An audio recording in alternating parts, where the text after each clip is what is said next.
Hey, what's up guys? EyeQ here, and in this video we'll be looking at one of the saddest moments on the internet where a little girl has to choose whether to go back to the hospital or to heaven. For every 1,000 likes, I'll be donating $5 to Make-A-Wish Foundation that helps make some kids' final wishes come true. But anyways, in our first heartbreaking video, this little girl is given the choice between staying in the hospital or going to heaven, and this is the saddest thing ever. You won't believe what the ending is. What princess are you today?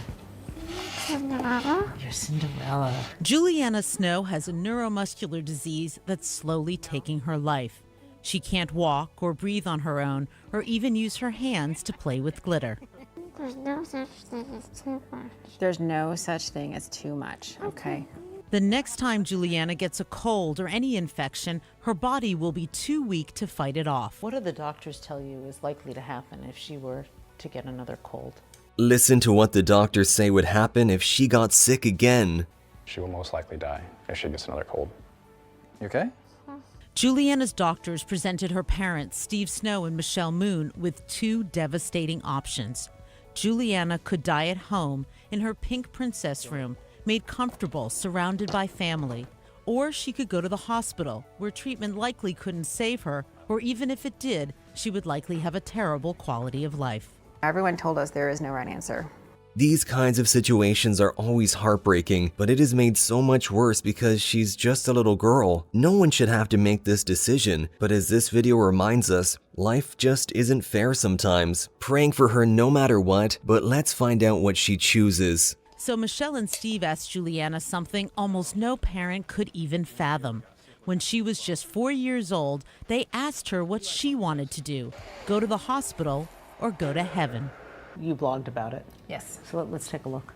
Okay, so me. Juliana, if you get sick again, do you want to go to the hospital or stay home? Juliana, not the hospital.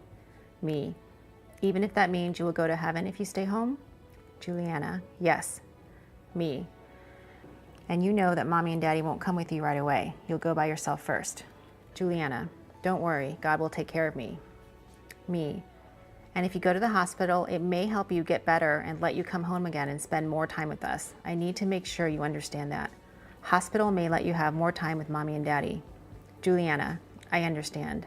It's just so hard to comprehend how life can be this unkind to living beings, and at only 4 years old, this girl is having to decide whether to go back to the hospital or to heaven. Juliana told her parents she hated the hospital, especially a procedure called nasotracheal suctioning.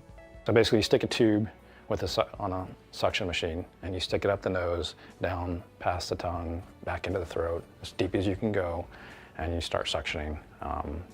If given the choice of me or one of the other respiratory techs, she would usually ask for me to do it. Was that hard to do? Yeah. Could you watch her go through that again, do you think?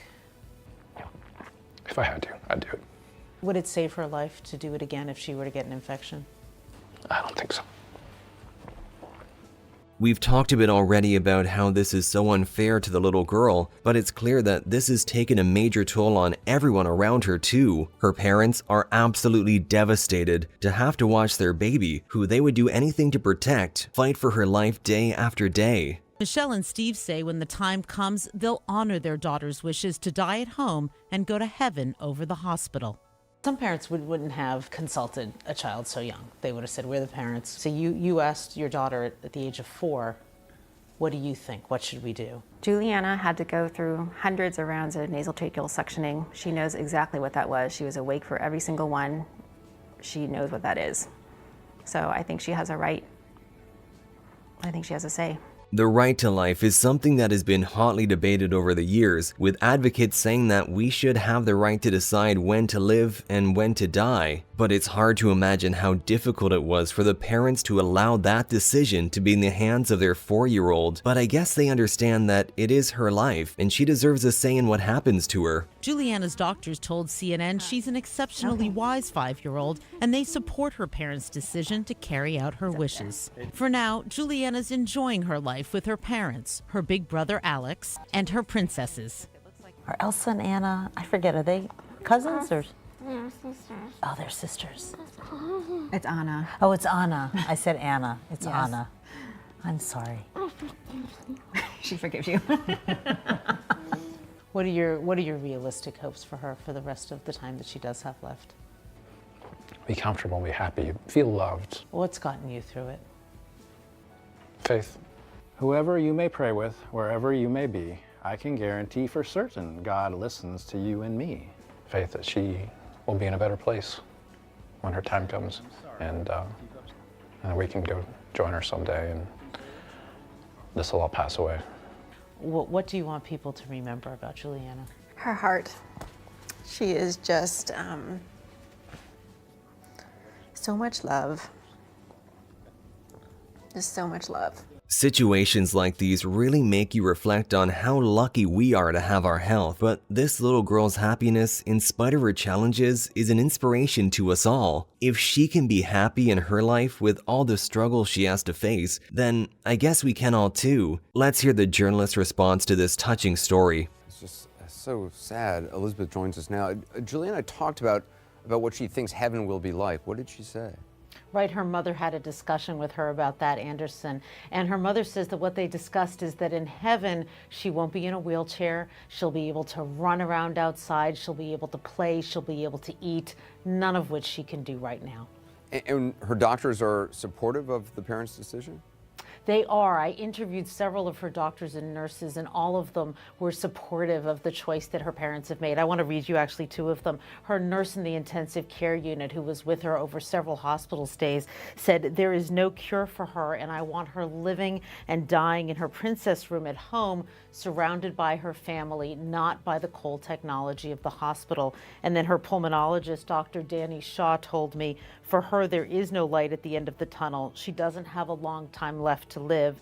I have the utmost faith in her mother and in her father. They're phenomenal parents, and they have her best wishes at heart." The inspiring stories of this little girl spread across the internet and the world, causing thousands to reach out to the family with their thoughts and prayers. This is the family's reaction to the response of their daughter's story.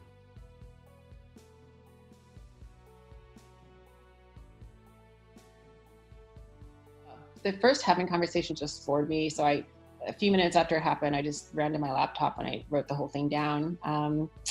Then I just wanted to share it. I sent an email to my family. And then I wanted to share more. I have no idea why. I just thought it was so extraordinary. And so I had seen some stories that the Mighty, from the Mighty, they were like on Yahoo News or something. And so kind of on a whim, I decided to just write up the conversation and submit it. And then they accepted it for publication. And that was it. It was a little bit crazy. And then about a month later, I got a call from Elizabeth Cohen from CNN. She's a health journalist, medical journalist. I hope she got everything she wanted and all her last wishes were made true. She had seen that story and she wanted to talk to me because she said that we're just starting to have the conversation about end-of-life care with adults, but no one's really talking about it with kids. And so that was her interest in this piece, and that was her interest in our story. And so from there, she came out to do a story on us. Which ended up getting a lot bigger than anyone had really expected, and it was a little crazy. Can you explain why it got bigger and how? Well, it went viral. That was bizarre. I mean, from like within an hour of it. I hope her touching story has inspired you to live your life to the fullest today. Before you go, please hit that like button to show your support as well.